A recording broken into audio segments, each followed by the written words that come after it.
Jika terjadi hal demikian, maka rekan-rekan memilih air yang berada di ember, yang berada di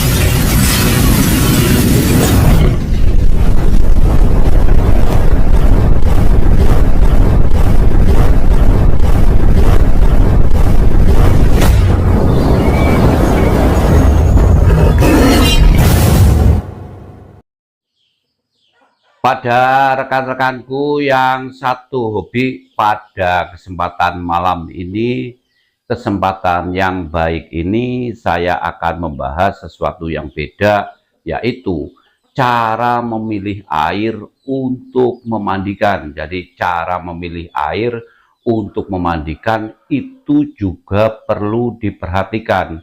Selama ini mungkin rekan-rekan pada saat memandikan ayam tidak pernah memperhatikan air yang akan digunakan untuk memandikan ayamnya.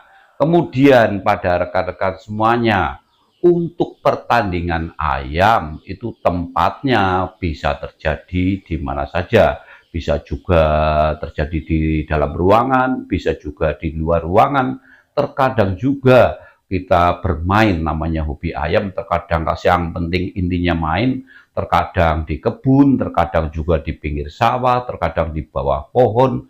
Pada intinya pertandingan ayam itu bisa saja terjadi di mana-mana. Kemudian untuk memilih air untuk memandikan ayam sebenarnya itu sangat simpel, namun terkadang kita tidak pernah memperhatikan, seolah-olah hal tersebut adalah sama saja. Padahal untuk memilih air untuk memandikan itu sangat penting sekali. Walaupun hal tersebut kelihatannya sepele, namun bisa berdampak sangat besar. Kemudian untuk letak dan penempatan air yang untuk memandikan ayam, biasanya letak dan tempatnya itu tidak berubah-ubah, dan tentu biasanya dekat dengan sumber air. Yang dimaksud dekat dengan sumber air yaitu biasanya tempat memandikan tersebut itu dekat sumur, kemudian juga mungkin juga dekat keran air, itu biasanya seperti demikian. Kemudian yang harus kita perhatikan sebelum memandikan ayam, seandainya terjadi pertandingannya itu siang hari di antara jam 09.00 sampai dengan 15.00, yang rekan-rekan harus perhatikan yaitu nomor satu, walaupun air tersebut sudah disediakan, terkadang satu ember untuk berdua, terkadang juga 2 ember untuk berdua. Kemudian kalau terjadi satu ember itu kita tidak bisa memilih. Tetapi jika di tempat tersebut ada 2 ember, maka rekan-rekan itu mempunyai hak untuk memilih salah satunya. Dan yang rekan-rekan harus diperhatikan, karena terkadang letak air tersebut ini, misalkan terjadi ada 2 ember, yang rekan-rekan dipilih, yang rekan-rekan harus pilih yaitu letak air di tempat teduh. Karena tidak selamanya kita bermain ayam untuk letak airnya, terkadang juga di tempat teduh semua, terkadang juga di tempat panas semua, terkadang juga satu ember ada yang di tempat teduh, satu ember ada sedikit di tempat panas. Walaupun jaraknya dekat, tetapi dikarenakan ada sinar matahari, ada pepohonan, sehingga ada satu ember yang panas, ada juga satu ember yang teduh. Kalau terjadi demikian, maka rekan-rekan itu harus memilih air yang posisinya di tempat teduh. Jika rekan-rekan memilih air yang di tempat panas, terutama pada air kedua, pada saat air kedua waktunya memandikan ayam, Tetapi jika rekan-rekan memilih airnya di tempat panas, sedangkan ayam tersebut yang habis bermain kondisinya sedang capek, sedang lelah, dimandikan di tempat panas, maka ayam tersebut akan kelelahan juga. Jadi justru ayamnya tidak istirahat, kemudian juga untuk membuat nafasnya normal itu juga memerlukan waktu yang lama. Beda jika rekan-rekan memilih di tempat teduh. Kalau memilih di tempat teduh itu lebih diuntungkan. Ayamnya kemudian bisa istirahat, kemudian rekan-rekan memandikannya itu juga lebih cepat membuat nafas ayam itu stabil.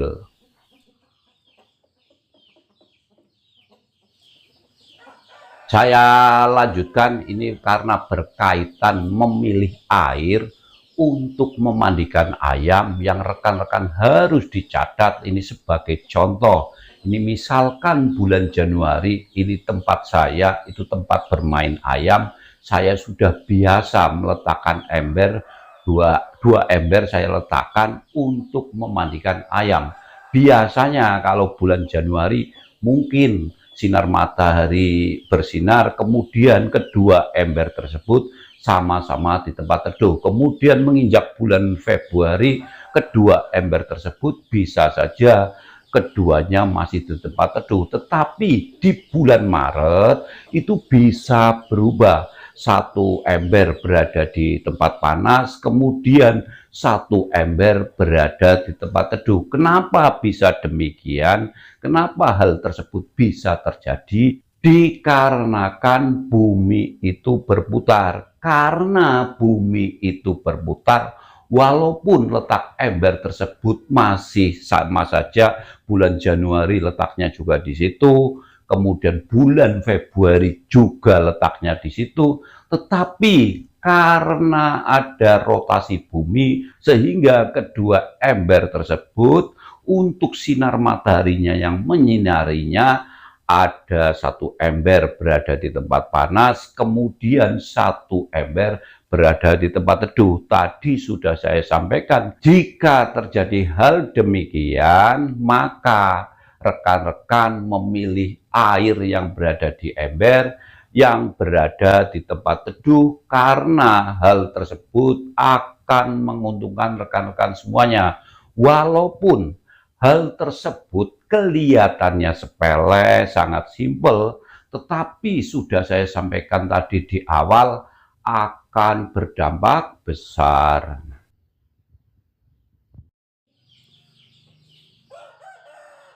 Saya lanjutkan untuk yang nomor 2, untuk memilih air untuk memandikan ayam itu bisa saja terjadi dikarenakan memang tadi sudah saya sampaikan ada perputaran bumi, sinar matahari bersinar, terkadang dua ember tersebut tadinya satu ember berada di panas, satu ember berada di tempat teduh. Dikarenakan waktu terus berjalan, lama-lama kedua ember tersebut itu akan teduh semua. Tetapi satu ember tadi terkena sinar matahari, satu ember itu tidak terkena sinar matahari. Kemudian rekan-rekan jangan bingung untuk memilih air tersebut, karena rekan-rekan bisa memegang air tersebut.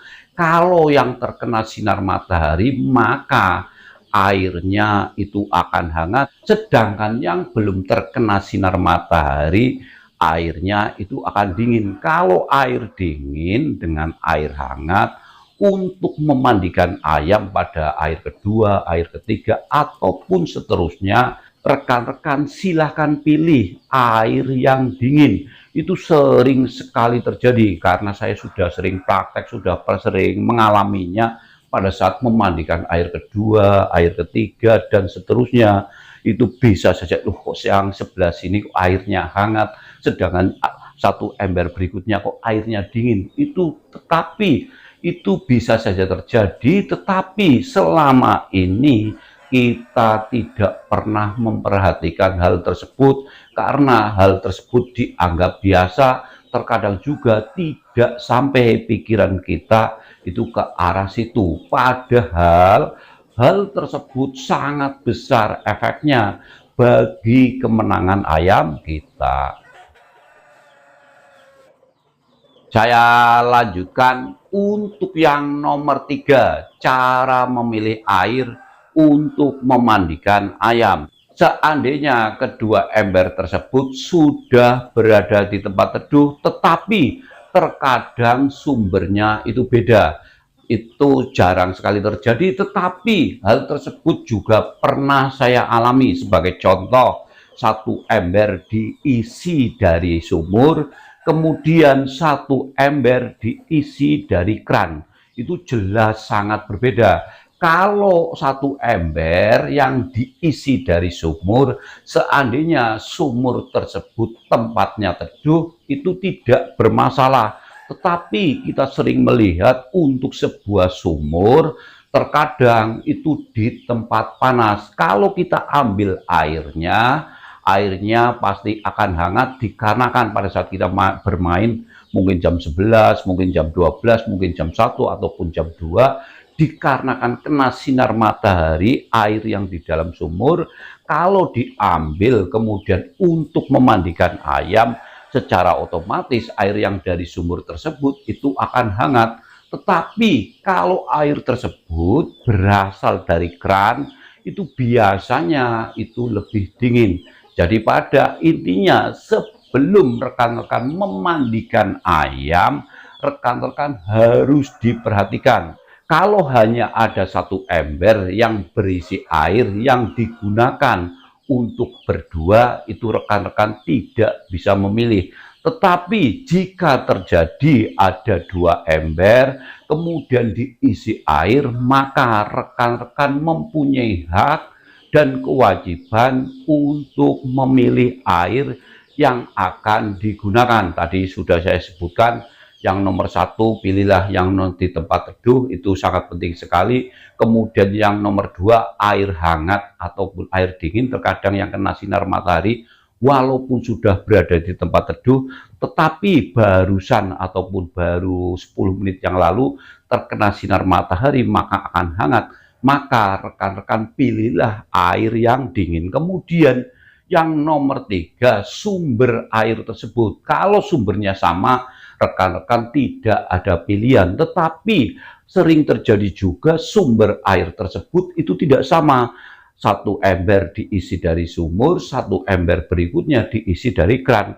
Maka rekan-rekan harus memilih yang dari keran. Karena air yang dari keran biasanya itu lebih dingin, sedangkan yang dari sumur itu lebih panas. Ini terjadi jika permainan ayam di antara 08.00 ataupun 09.00 sampai dengan jam 3 sore. Tetapi kalau pertandingan malam hari itu sama saja. Demikian pada rekan-rekan yang 1B, sudah saya jelaskan cara memilih air untuk memandikan. Itu ada hal yang sangat penting sekali. Untuk itu saya harapkan pada rekan-rekan semuanya harus bisa memilih air untuk memandikan agar tidak berakibat kurang baik. Jika rekan-rekan yang di rumah ada yang kurang jelas, silakan ditanyakan, pasti akan saya jawab. Terima kasih, saya Den Mas Lamin, selamat malam.